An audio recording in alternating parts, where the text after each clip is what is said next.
একজন সাধারণ রাজনৈতিক কর্মী হিসাবে এবং যেহেতু এই বিষয়ের সঙ্গে সংশ্লিষ্ট রাষ্ট্র, রাজনীতি, সমাজ, সাংবাদিকতা সবটার মধ্যেই যেহেতু আমাদেরকে একটু ঘোরাঘুরি করতে হয়, ডিল করতে হয়, কথা বলতে হয়, সেই কারণে সাংবাদিকতার জন্য সত্য উদ্ঘাটন এবং বস্তুনিষ্ঠতা এটা কত বড় একটা গুরুত্বপূর্ণ দায়িত্ব, আর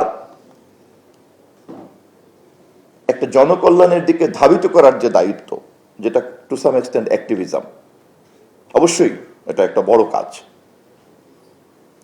এবং সাংবাদিকতার জগতে, সাংবাদিকতার বাতায়নে এই অ্যাক্টিভিজম যারা করছেন তারা অবশ্যই অনেক বড় কাজ করছেন। উনি তো নিশ্চিত যে তিনি তথ্যের সংগ্রহ, তথ্যের ব্যবস্থাপনা, তথ্যের উপস্থাপনা সবটাই উনি একটা কল্যাণমুখী কাজে করছেন।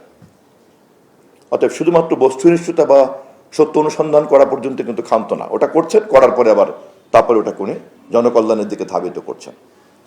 আমার প্রশ্নটা হচ্ছে এখানে যে যখনই একজনের মধ্যে এরকম লক্ষ্য থাকবে তখনই কিন্তু তিনি বস্তুনিষ্ঠতাকে কাঠামোবদ্ধ করার সময় বস্তুনিষ্ঠতা কিন্তু বিকৃত হয়ে যেতে পারে।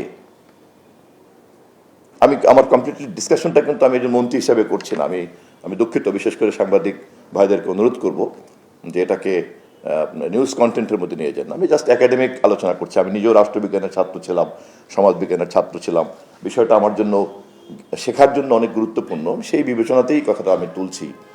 অতএব যখনই আমার কোনো লক্ষ্য থাকবে, সে ভালো হোক খারাপ হোক যাই হোক না কেন, আমি ধরে নিচ্ছি ভালো, তখনই কিন্তু আমার মধ্যে একটা উদ্যোগ কাজ করবে বস্তুনিষ্ঠতাকে সংগ্রহ করার মধ্যে।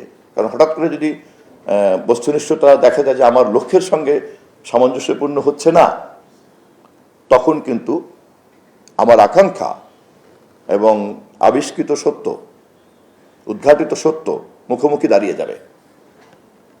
এবং এখানেই কিন্তু একটা পরীক্ষার মধ্যে পড়তে হয়। এবং সে কারণে আমরা দেখেছি মহান মুক্তিযুদ্ধের সময়ও কিন্তু বিরুদ্ধেও সাংবাদিকতা ছিল, পক্ষেও কিন্তু সাংবাদিকতা ছিল। এমনকি জুলাই গণঅভ্যুত্থানের সময় কিন্তু আমরা দেখেছি সরকারকে টিকিয়ে রাখার পক্ষেও তো একটা গণমাধ্যমের তৎপরতা ছিল। এবং তাকে তো আমরা সাংবাদিক বলেই চিনি, সাংবাদিকতা হিসেবেই চিনি। আজকে শহীদের রক্তের উপরে দাঁড়িয়ে বিজয়ী বাংলাদেশে নির্বাচিত সরকারের একজন মন্ত্রী হিসেবে যখন আমি কথা বলছি, তখন হয়তো মনে করেন একটা নির্ধারিত বয়ানকে আমরা সবাই হাজির করছি যে অভ্যুত্থান, বিজয়, গণতন্ত্র, মুক্ত মুখ ইত্যাদি মিলে আমরা এখন খুব নিশ্চিন্তে কিন্তু এই কাছে ব্যাপারটাকে বোঝার জন্য যদি একটু কাল্পনিকভাবে ধরে নেই যে 5 তারিখের পুরো ব্যাপারটাই অন্য খাতে প্রবাহিত হয়ে গিয়েছে, তখন কি হতো?